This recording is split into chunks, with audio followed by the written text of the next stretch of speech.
What horrors were on this drive? Oh, there was nothing bad on it. It was just in the South. It was easier to get a gun than a drill press. Well, that explains why my hotel room remote only works when it wants to. Now, I'm really curious about two things. One, did the hotel put the foil in because they bought the wrong size batteries? Because that looks like they're, cramming AAAs into AA slots. And two, was it necessary for you to put your entire iFixit bit set in the background? I'm not going after you too hard on this. It makes something be like, oh yes, I bring my tool set everywhere. It's like, yeah, I bring a Leatherman and a bit kit everywhere too, but I don't frame them in my photos. I'm sorry, it's just really weird. Came across this atrocity. Okay, I came into this, I recorded a whole segment until I realized just how bad this was. So when you turn off num-lock, you get what the original number pad orientation was, which is home and page up, page down, and arrow keys. So I can understand somebody that actually uses that a lot, wanting those to be the prominent things. And a lot of keyboards don't print all that stuff on there. I don't know why. So I kind of understood putting the arrow keys there, yes, but then you put them over here. And then I looked at the num keys that you put on your normal arrow keys, and they have it printed on there. It's printed on. There are arrow keys printed on. You're not gaining anything. And they swapped the home end page up, page down with the small 6 cluster up there. They didn't gain anything. You've added more inaccuracy to the keyboard. This would bother me more. Side note, this keyboard feels like typing on garbage bags, and I can feel it from here, and I know I'm a keyboard snob, but this one is just especially egregious. There are cheap keyboards that feel good, but this one just, it's like typing on tuna fish. Someone stole my home run. Oh my God. Oh dear God. Okay, so you're gonna need a pair of garden shears. I love the stance on the guy on the left is just like, well. And a home run is just a direct run from one place to another. And if one of those goes out, you usually go back to your IDF, intermediate distribution frame, or IT closet, basically, and you've tried to figure out where it came from and what the problem with the cable is, if you need to repair or replace it. But sometimes you get to the closet and it looks like this. And what you do in that case is leave, and then come back with 5 gallons of gasoline. For legal reasons, that was a joke. For moral reasons, it was not. I bought a saber-toothed Twozys 97 Mark S. Why are we screaming this? As not working. I thought simply enough, maybe a blown component. I was wrong. Those motherfrackers took the fracking chipset. Needless to say, I want my money back. Yes. I'm sorry. I'm sorry about the situation. I can't say I know of anybody who's ever bought a non-working motherboard on purpose. If I ever did that, I would want photos of the board to make sure everything was on there, and also to know kind of what repairs I was, because some of these are dual layer, meaning there's stuff you can't repair. But yeah, you bought it as not working. They didn't specify the reason why it wasn't working. I hope whoever you bought this from backs you up on it. Good luck. A user said, my VGA can't plug on the VGA port. Can you help me? I like to imagine sentences like that as if they were actually spoken by somebody who walked into the IT office and said them exactly like that. And then when I looked at the VGA cable, he did this. Oh my God. For those of you in the audience that weren't born in the 90s, this is a VGA cable. This is old-timey HDMI.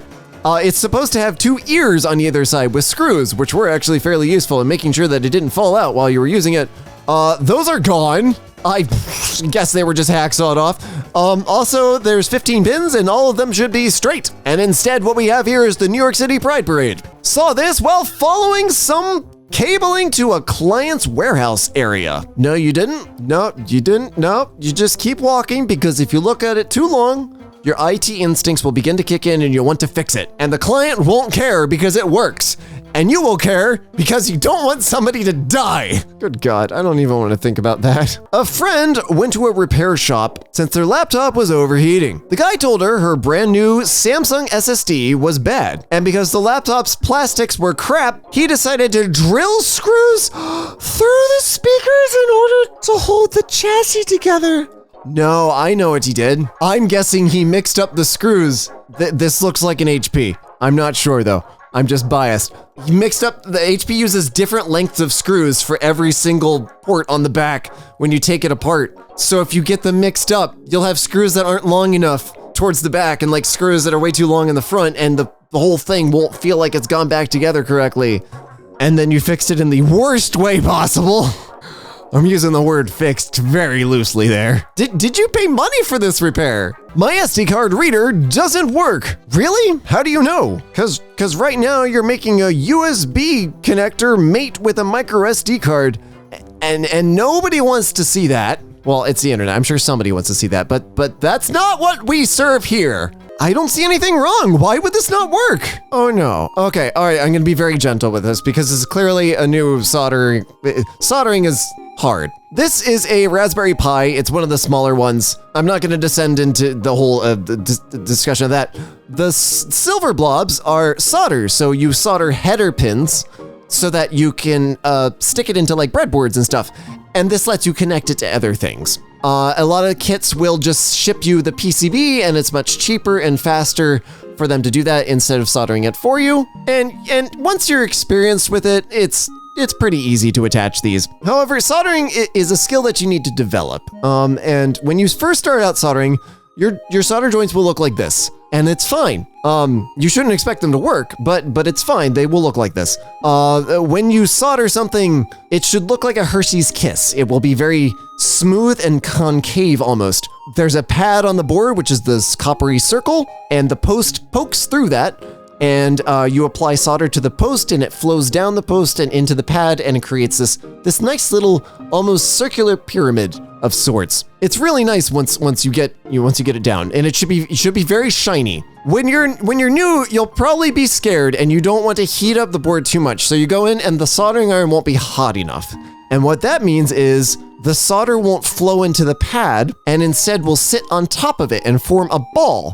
Because of that, it also doesn't heat up the solder enough, so you get this kind of matte, cracked coating on it that doesn't look mirrory. It looks sort of almost frosted. When solder forms a ball like that, it doesn't actually connect to the pad. It just kind of sits on top of it, so you won't get a really consistent connection. When it flows down, you have a very solid connection because you're touching the entire pad and the post at the same time. So that explains the top row, aside from a few overzealous stuff. The bottom row, I'm not sure what happened. It looks like you burned some down at the bottom left, and that looks scorched on the bottom right. I'm not sure what happened. They look shinier, so you're getting towards the right temperature, but there's not enough solder on some of these header pins on the left. It's good to practice on a breadboard. Grab a breadboard, 5 packs of header pins, a proto board, which is just a blank board with a bunch of pads on it that you can make your own circuit boards with. But just grab one of those, grab a bunch of header pins, line them all up, get some snacks, a drink, and some good music, and do an hour or two of practice soldering. Just try to get that shiny little pyramid. Buy a whole roll of solder just for it. You're gonna waste it. It won't be a waste in the long run because you'll have good experience. And then when you buy a component like this, you won't end up burning the traces and lumping the solder on, and you'll be off and running and programming the Raspberry Pi, which is the fun part. Self-melting LCD. I don't remember that being one of the selling points of LCDs, funnily enough. Why is it melting? I don't know this for certain because it's hard to tell what this is. There's not enough information in the picture. Some LCDs have an inverter board on the bottom, which turns your normal wall power into very high voltage power to light up some tubes in the back, called CFLs, compact fluorescent lights. And those inverters can get very hot, especially right before they fail.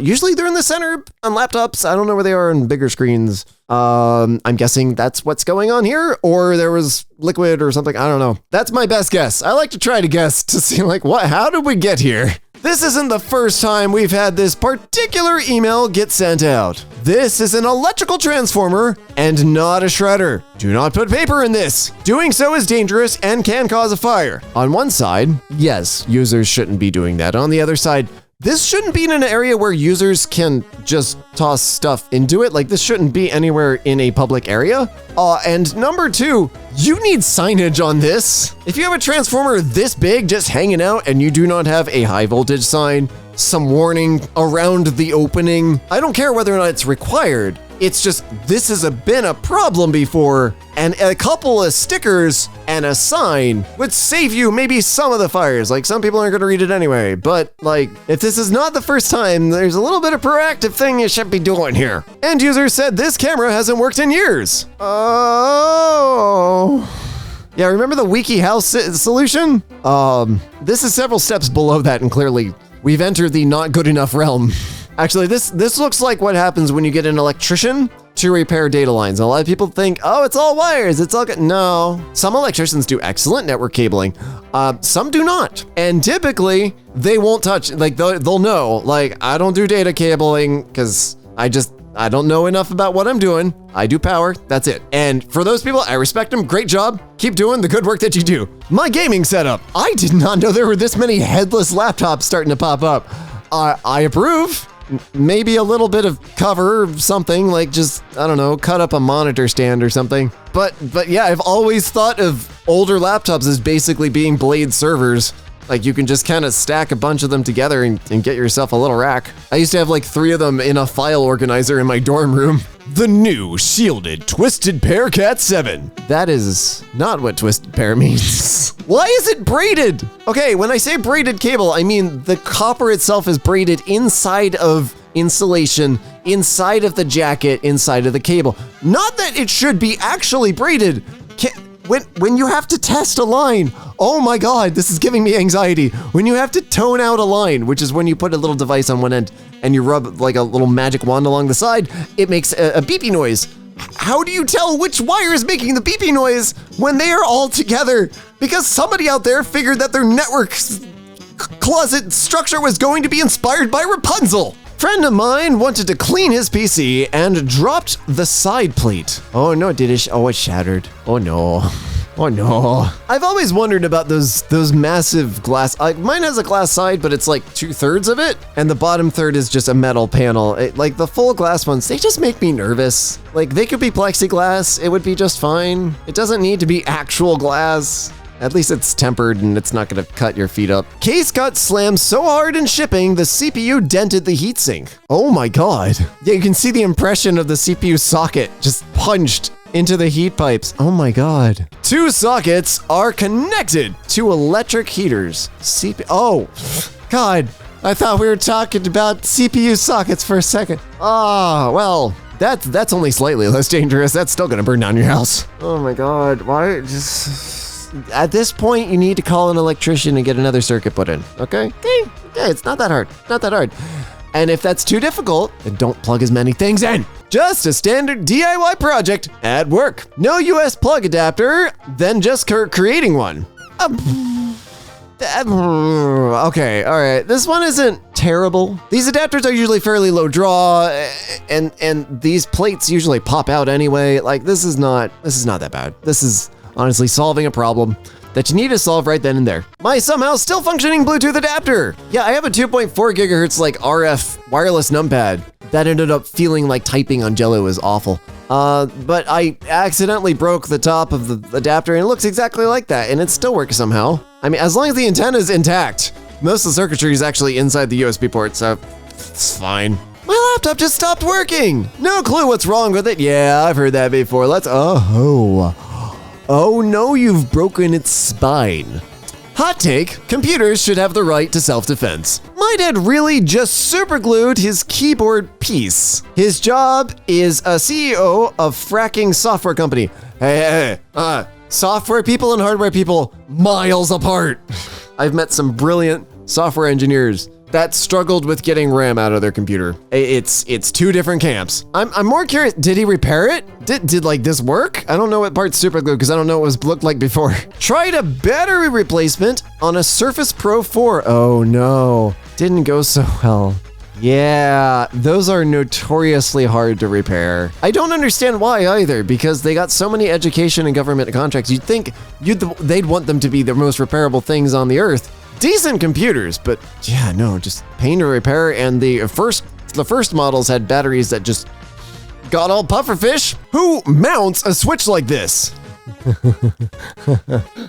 Okay, all right, to be fair, that looks like a test switch. Like, unless this is actually in production. Like, I had one of these under my desk, probably almost exactly like this at one of the places I worked. But that's because like I had every single port on it on a different network, and I could just like reach down and plug a laptop into each one depending on what network I needed to test from a layer 2 perspective. So like, I won't judge if this is under an IT employee's desk, because you just sometimes, like, I'm not gonna mount it to the side of the desk. Facilities will get mad. Teacher gave me this with a classic, I don't know what happened. Yeah, you do. Yeah, oh my God, Jesus Christ, just keeps getting worse. How did you smash it so hard that the lid is taking the front bezel off? What did you do? Oh my God. Look, there's a lot of things that can go wrong with the computer that aren't your fault, but Windows updates did not cause this. Wiped the drive. That'll do it. Honestly, like, destroying hard drives is the only catharsis that IT people get. So we take a lot of pent-up rage from specific end users, and we put it all into those hard drives. I asked my sister if I could have her 2015 MacBook. Uh-oh. This thing was outright absurd. Yup. If you have an old MacBook sitting around in your house, please open the back and make sure there aren't pillows in it. It will start a fire and burn your house down. I'm also just looking at this closer now, and good Lord, that's just disgustingly dirty. I'm not gonna, oh, wow, the fans. Oh my God, look at the fans. What is is that like cereal? Did this come out of the Quaker Oats factory? EmKay. Almost forgot this gem in my collection. Oh, is it the Benny one? It's the Benny one! I like how many times we see that. Some variant of, I forgot where I put the spacer. The spacer is the thing that sits on the end of the screw on the back so that the M.2 doesn't, that's a type of hard drive. It doesn't bend. However, it's usually in the bag with the motherboard screws, and it doesn't usually come with a hard drive, so by the time you're installing that, you have no idea where the screw went or the standoff, which would make it level, and then you're tired, and you just want to get the hard drive in and get Windows installed, and you just screw it in, and then you realize that don't look right. Looks mint to me. In that case, you have worse eyesight than I do, and you should not be working with power. Oh, actually, I think is that fiber? That might be fiber. Or fire. I don't know what this is. The red one might be orange fiber, orange jacketed armored fiber. Yellow, I have not seen armored fiber in that color. I don't know what that is. Fix it. I'm used to broom closets, but this? Yeah, we saw this a few episodes ago, and I still think about it occasionally. Just, you know, one really bad day at Chipotle that backs up the toilet and goes straight into the UPS. Although I guess it's a little raised, but still, like, just from a security standpoint, this is not a thing that should exist. Another one of these. Bob the computer guy fixed my grandma's laptop hinge. Oh my God, it's a similar laptop. It's not the same, but has the same power button and the same font for the escape key. Is the hinge on these line particularly terrible? Is this an HP? It's an HP, I swear to God. This is the frustrating dichotomy of like wanting to fix your family stuff, because like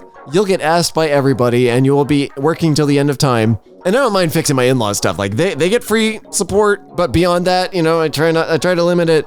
But then like you don't want them to take it to somebody else and have them charge your relatives actual money to destroy their hardware. It's just a lose-lose situation all around. I could be totally off base, but I don't think this is the best use for leftover PCI covers. I wouldn't put the screws that close together. Wait, what is it screwed into? Assuming that's a surface that it's okay for stuff to be screwed into. I wouldn't put the screws that close to the cables, but I mean, that's not a bad use if it's just lying around. As a cable stay, I approve of cable management in all forms. The fact that it's metal is not necessarily a bad thing. There are metal zip ties. There are ties with metal cores. As long as the insulation is good and the cable's not being like pulled back and forth, well, that's fine. Breaker keeps tripping. Why is it wet? At first I looked at this and was like, oh, that's not that bad. I have worse like 5 feet from me. And then I looked at it and realized it was wet. Why is the surge protector wet? I have link lights. Why isn't the network working? What in the, what? What the? Okay, all right, sorry. It took me a good 2 minutes to figure out what the hell I was looking at. All right, so this is a USB to Ethernet adapter for plugging into your computer so that your computer can talk to it and turn a USB port into a network port. They've plugged it into a phone charger, and then they've plugged an Ethernet cable into that. Where do you think the internet is coming from? The internet does not come out of your power outlet. Do you pay the power company for your internet bill? Where do you think the internet comes from? You mayonnaise sandwich? That would explain drive not found. Don't take that through an airport. I'm just gonna put that out there. Just don't.